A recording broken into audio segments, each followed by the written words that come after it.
Mortal Kombat was directed by first-time director Simon McQuoid and follows Earth's newest champion, Cole Young, as he teams up with fellow champions Sonya Blade, Kano, Jax Briggs, Liu Kang, and Kung Lao in preparation for the Mortal Kombat tournament, a martial arts competition that will determine the fate of Earth as we know it. So this movie came out last Friday on HBO Max and in select theaters, and I've been hearing about this movie for a while, and so I decided to watch it on HBO Max last Friday when it came out. This was the first movie I've seen in over a year that I saw on opening day, so that's kind of exciting. But I need to preface this review by just saying that I am not exactly a die-hard fan of Mortal Kombat. I wouldn't call myself a fan of the games, but I definitely am a fan of the original 1995 movie and its 1997 follow-up, Mortal Kombat Annihilation. Albeit, for very different reasons, I am a fan of each one of those. That said, I wasn't exactly blown away by this new movie, but it definitely did a lot right, especially when you look at it in the context of those older movies. So the main improvement I see is with the new character, with the main character. Cole Young is this entirely new character who was created specifically for this movie. He's got his own powers and his own abilities that were made up specifically for this movie. So he's not someone who's been in the games or been in the Mortal Kombat universe before.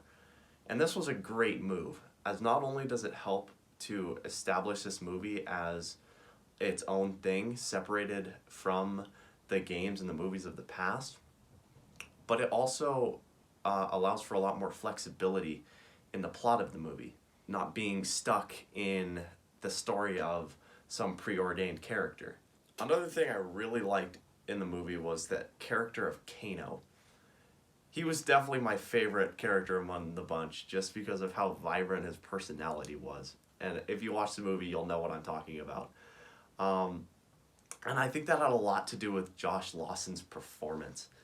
He absolutely shines in this movie. I mean, you can tell that he's obviously having a lot of fun with the role. Some of the action in the movie is cool, and the gore and violence is well done. Obviously, it benefits a lot from having the R rating, which those older movies did not have. But sometimes the action can be really hard to follow, especially because a lot of the action scenes are either really quick-cut practical work or really dark, hard to see CGI stuff, or some combination of the two. So the direction isn't the strongest, and neither is the writing, to be honest.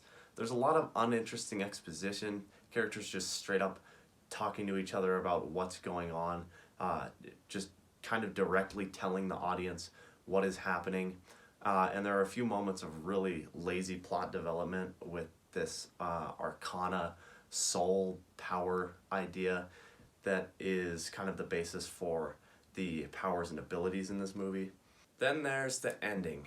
So I won't get into spoilers, but this movie's ending is really what blew it for me.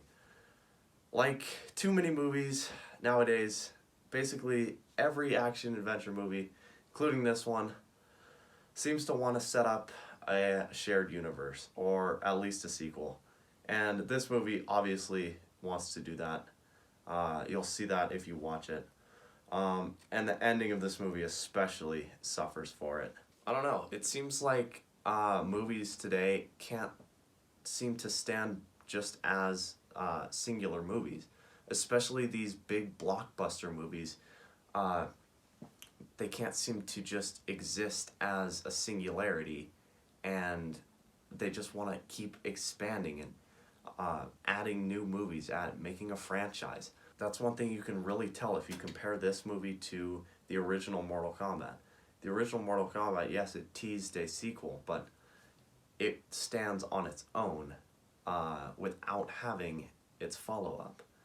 And I can't say the same for this one.